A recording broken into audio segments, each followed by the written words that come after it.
Hello, happy Sunday. Welcome back to Serenity Soul. I am Mr. Serenity Soul, Mr. Unknown Source, Mr. I'm So Shy. Thank you for turning back for episode 2. I got a loaded show for you with lots of music, lots of hot topics. If you are a first time listener, first time viewer, go back to the video library, find episode 1, get some backstory on what we do here or what I do here at Serenity Soul. And I will do my best not to repeat too much of what I said in video 1. But I do want to make sure that the first-time viewers, first-time listeners know what this is all about. And then for those who are returning, thank you for returning from this journey. Thank you for tuning in again. I got some good music for you. Let's get started, okay? So listen here. I got a hot topic on the personal level. This is for someone specifically. However, I realize that there are people out there who may benefit from hearing these words. So this is for those individuals or specific person who questions love. So I feel like we as lovers and those who are out looking for love and on the journey to find love, we have a tendency sometimes to question what we're attracted to and who we attract to us. And there will come a time, I believe, that every last one of us will meet someone that's different. Someone that doesn't fit the criteria for what we're used to. That person may be older, younger, more intelligent, prettier than we used to. That person may have a lot of different aspects, or maybe just a single aspect or a single personality trait that sets them apart from everyone else. And naturally, I believe sometimes people who have been in relationships that have ended not so well, or we're used to getting disappointed, we tend to question when we're in relationships with people who don't fit the mold, or too good to be true, or we don't feel like we deserve them. And I'm going to make sure I tell everyone this. You deserve to be happy. You deserve to be with somebody different. You deserve love. And I think it's okay to have a healthy sense of insecurity, a healthy sense of fear, a healthy sense of doubt when you're with someone, because when you feel your heart opening up, you're cautious. You are aware that you are putting yourself out there again, and that's okay. I think it's totally okay to be able to question the person you're with, question why they love you, whether or not you deserve it, whether or not they need you. And again, I'm going to say this: yes, you deserve it. But I also want to caveat that by saying that I don't want people to be so scared of being with someone different that you allow it to destroy that relationship. It's okay if someone's smarter than you. It's okay if somebody is more financially secure than you. It's okay if you realize that person can do so much without you, but that person picked you for a reason. And if you are going to be insecure, if you are going to have doubts, please communicate that. Please talk to your significant other and let them know, hey, I'm afraid. Hey, I'm scared. Some days I wake up and I think this is just too good to be true, and I just need you to work with me here. And I guarantee you that person, they truly love you. They're going to hold your hand, and they're going to reassure you. They're going to take their time. They're going to understand. They're going to do what they can to let you know this is real, that you deserve to be together. And I think that I know that by not communicating these things, by not talking to your significant other, by allowing things to go hidden, when they finally come out, you might actually push that person away.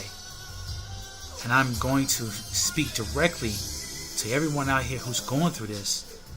Do not allow your insecurities, do not let your fears, do not let your doubts create a wedge between you and the person you're supposed to be with, because you are going to mess up a good thing.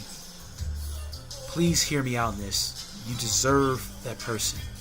You deserve to open your heart to someone new. You deserve to be loved. Please do not throw it away because you didn't know how to communicate your insecurities, your doubts. Please, please. I had to say that. I had to get that off my chest. That has been something that's been near and dear to me, and I just wanted to speak that out. And now I can move on.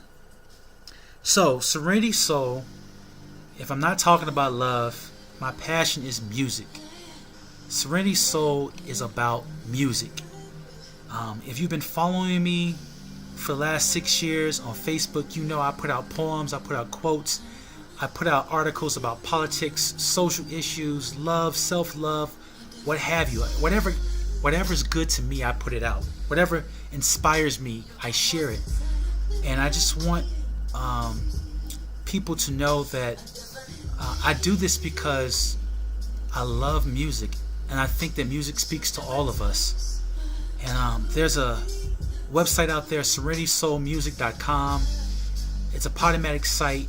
I have been putting out podcasts for the last 6 years. I got about 63 episodes out there, and each one is good music. And I did some writing along with the music to kind of explain to people what inspires me, what motivates me to put this music out. So please, I highly encourage, go to serenitysoulmusic.com, go out there, listen to the music, download it for free. There's free music out there, but not for long, because on July 1st, I'm deactivating that site, or at least I'm going to try to do something different, because podcasting was taking up so much time and so much energy that I have a lot of other things going on personally in my life, and I just don't have the time to spend and invest all that energy to making podcasts. This here, a 20-minute, 30-minute segment, play some music, talk about some topics, that's much easier than making podcasts, and that's the format I think I'm going to stick with. But this is me telling you that I got some good music out there that you can get for free. Get it while it's good, get it while it's free. And on July 1st, I'm taking it down because this is going to be the new format I'm going to promote music on. But never fret, I'm still going to be out here promoting music on Facebook. I'm still going to be promoting music out here on Tumblr, on Twitter, on YouTube, on Pandora. I'll provide you with all the links. Follow me. Get some good music, read some good quotes, read some good poetry. By the way, I'm going to start putting out new poetry real soon. But stick with me, folks, because I got a lot of good stuff. And for those who've been with me, there's more to come. Earlier this week, I shared an article by Very Smart Brothers. Check them out. Very Smart Brothers has some excellent stuff. I promote just about 99.9% of their stuff. But earlier this week, they put out a article about overrated singers. And what they did, what they talked about singers that can sing in the studio as well as the church house. Now, let me stop there for a second. I read an article a long time ago, and I agree with this 100%. You'll find that a lot of people say that the music from the 90s was great. R&B from the 90s was great. And what I've noticed is that a lot of those elements, a lot of those things that we said was great from the 90s, you can find that in gospel music right now. Gospel music has some people that can sing. They have great production. Of course, they're singing about God, but you know what? Sometimes I need to hear a good song about God. Sometimes that's what I need to hear. And it's just so inspiring. It hits me home that I hear that 90s music talking about God. And back to the topic, the suggestion was people who can sing, or people you can take out the studio, you can put in a church and they can sing. And they threw out some names like Whitney Houston, Mariah Carey, Casey and JoJo, and they even threw out Cisco from Dru Hill. Stop there. I love Jodeci, I love Dru Hill. I think that JoJo was a much better singer than Cisco. Even though they sounded a lot alike, JoJo was a lot more raw, a lot stronger vocalist than I thought Cisco was. And maybe that's because JoJo came out first. I'm sorry, is JoJo? No, it's KC. No. Who was the raspy singer? Y'all got to help me out. So, okay, so KC was the raspy singer, I believe. Anyway, much better than Cisco. But I think Cisco got left in the shadows because he was not the first to have it. And for that reason, I think he's overrated. He was a good singer, but I'll take KC any day over Cisco. Any day. And so when I start thinking about other people that we think can sing, other people out there that we put on this high pedestal of being good singers, I'm like, nah, there's some overrated singers out there. And I'm probably speaking R&B blasphemy here, but Janet Jackson is an overrated singer. She's a great performer. Don't get me wrong. She's an excellent performer. And I know people are backing on Janet Jackson bandwagon because she got a divorce and now she can go out and perform and do things that she couldn't do because of religious restraints when she was married. But I'm going to tell you right now, Janet can't sing. Okay? You put her on a good track with some good production, it would hide all her flaws. It would hide all her vocal limitations. She's got some good music, but she's overrated. This next artist will bite me in my butt because at the end of this vlog, I'm going to have a segment called Slept On Sundays. And the story behind that is to pick an album that came out that was good at that moment, but people forgot all about it. And I might still play it. I think it's still hot, but we don't talk about it so much. So we'll get back to that. Let me stay on topic here. So another overrated artist, R&B Divas came out, and I guess let me stop there again. I don't like Ratchet Television. R&B Divas, I'm not giving you a shout out.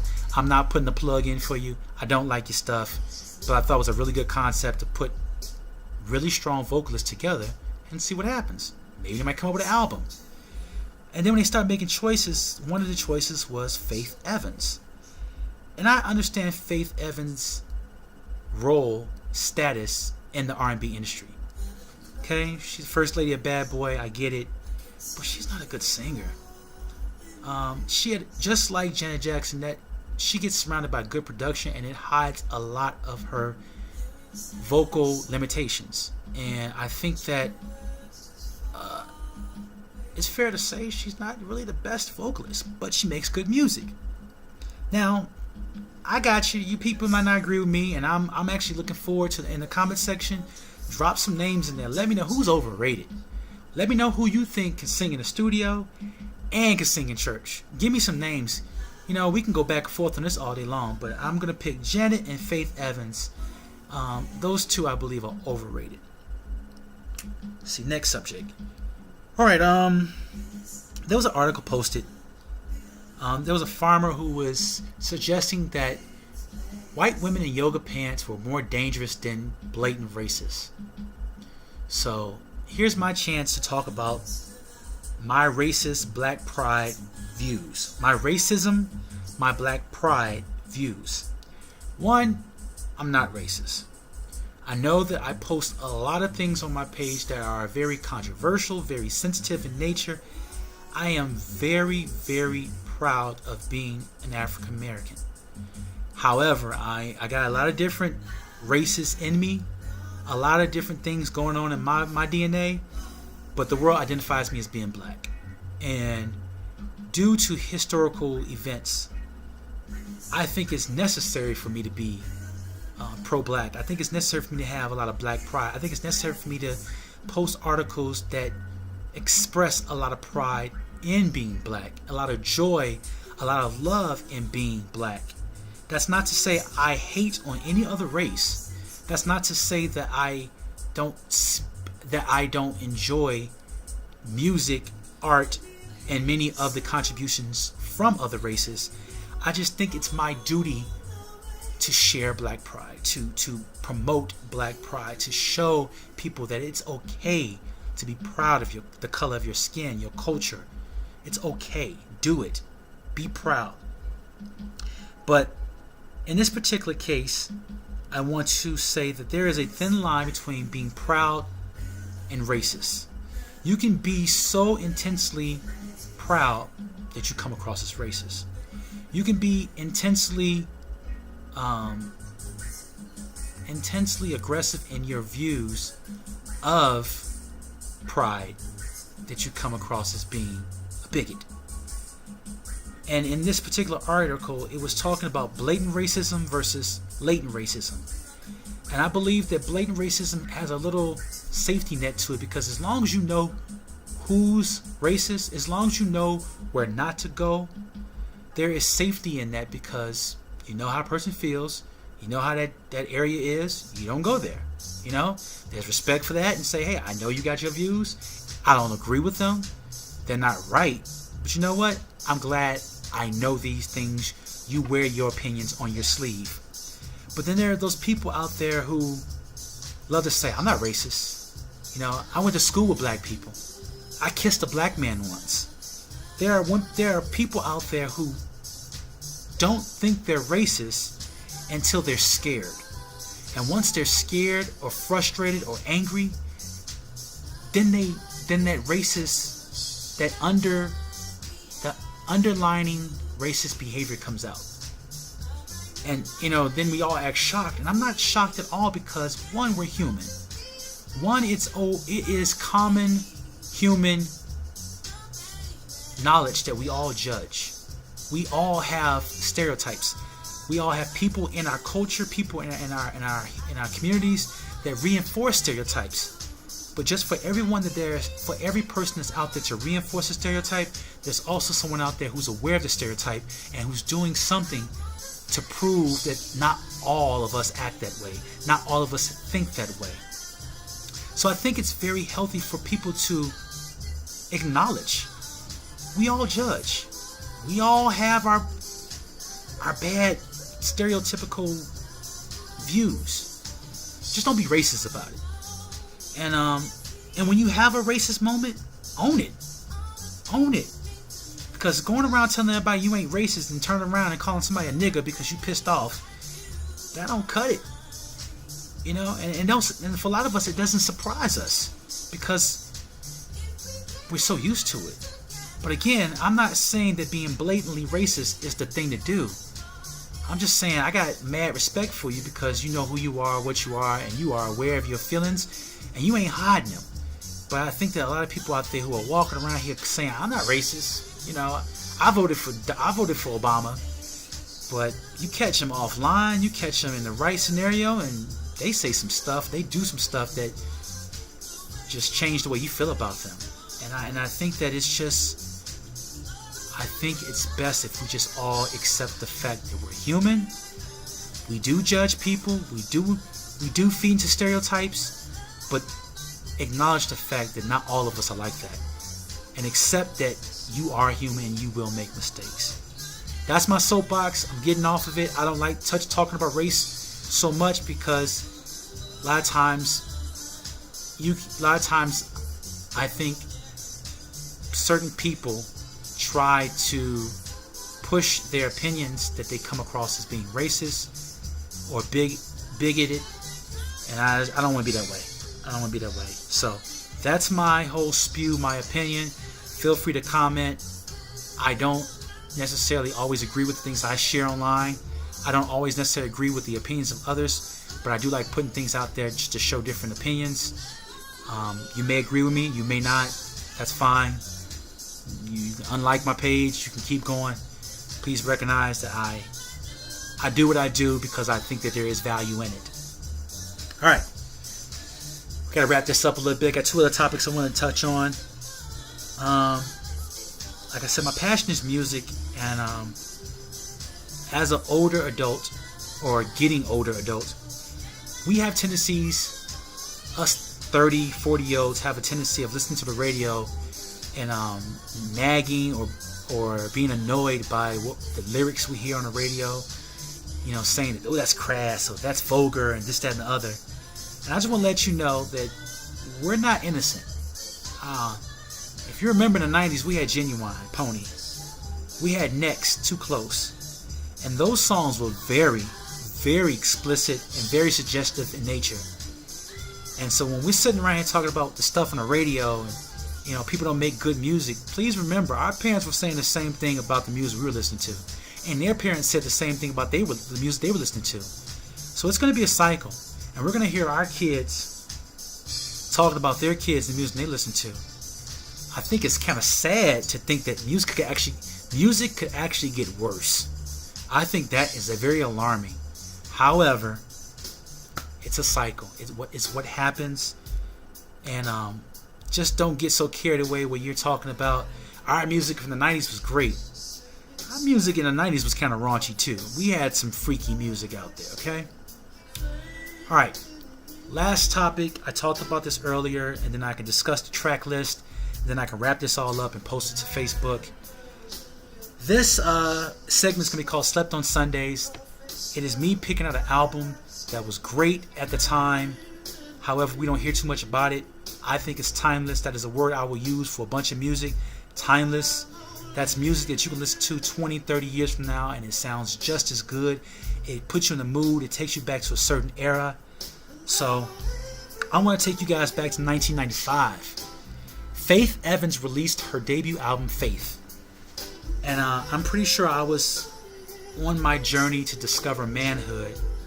And when Faith Evans, the album Faith, came out, that album set the tone for baby making music for me. I mean, we had our oldies. And you're always going to have your parents tell you about Marvin Gaye. And the music is good. But what we had in the 90s, we had complete albums. We had albums that you could listen to from start to finish. And it was the soundtrack for love. It was the soundtrack for making a baby. And Faith was a soundtrack for me. Start to finish, that was a great album. It had cuts on there that I can never get tired of. And I listen to the album now, and it takes me back to 1995 when I was doing whatever I was doing. I ain't saying it out loud. But I do recall that album got me through some situations. And it helped me to define my manhood for better or for worse. So this segment of Slept on Sundays, Faith Evans debut album Faith. Again, let me hear what you got to say about this. Leave some comments out there. Tell me what you think is an album that didn't get enough recognition years after that it was made, and to this day you still listen to it. And maybe I can add it to the Slept on Sunday segment.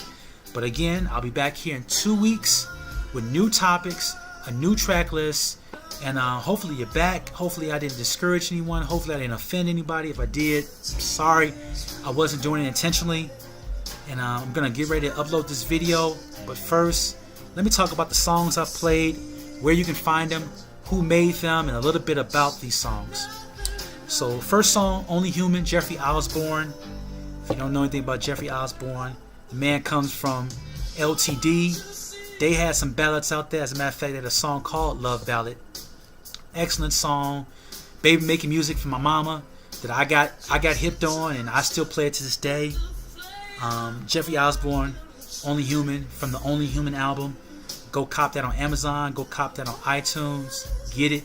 Learn more about Jeffrey Osborne, because he got some songs. When he went solo, the man got some songs for you. Okay? Next song was Alone Together by Daley and Marsha Ambrosius. And if you ain't paying attention, they both sound the same. I think it was ingenious to put them both from the same album. Alone Together comes from Days and Nights. You can cop that album up on Amazon and iTunes. I don't want to chop this name up. Next song was Woosah by Niykee Heaton. I think that's her name. You cannot find that on any album, but if you go on SoundCloud, if you do some digging on Google, you can find the song Woosah out there. Figure out whatever app you got to use, whatever illegal way you got to get it, but download that song. That was a pretty good song. Let me give you some background on that. Woosah, I think, is about a woman and a man in bed, and she's trying to tell him, take a breather, slow down, we ain't got to have sex tonight. We can do all that other stuff. We can make out, but don't go so fast because you're going to push me away. Good message, sexy ass song. Next, Here I Come by Blue Six, featuring Lisa Shaw, which comes from the Aquarian Angel album. You can pick that up on Amazon, iTunes. Again, the name of the group is Blue Six. Lisa Shaw is the vocalist on that album. Next, Love Like This by Faith Evans. This is a remix. You can find that album on Bandcamp. I don't even want to mess up this producer's name, so I'll just put it out there in the comments section. Check out that album. And last but not least, Everybody Here Wants You by Jeff Buckley. You can find that on Amazon, iTunes, Sketches for My Sweetheart, the Drunk, iTunes, Amazon. This song was remade by John B. They both sound really similar. Again, the artist's name is Jeff Buckley. Go out. I'm going to put this up on iTunes. I'm going to put this up on Facebook, sorry. I'm going to put the track list out there. Please, please, please, please, please go out. Search these artists. I know I share a lot of things on Facebook, on YouTube. A lot of countries can't get these videos, but you should be able to see who the artist is, what the song is. Go out, Google this stuff, listen to it. If you can't get the video on YouTube, this is still good music. You can find it anywhere. Again, thank you for following me. Again, thank you for following me on another journey. I look forward to talking to you guys again in 2 weeks. I'll have a new track list, new topics. I feel like I'm repeating myself. And leave me some comments. I gave you a bunch of stuff that you can comment on. Give me some ideas for the next segment, which will be happening again in 2 weeks on a Sunday. I'll have a new album for Slept On Sundays. Is there anything else? That's it. So in about a half an hour, this video will be uploaded, and I'm going to check the comment section and see what people have to say. Alright, thank you again. Enjoy your Sunday. Enjoy the rest of your weekend. Watch that basketball game tonight. Go Warriors. Peace.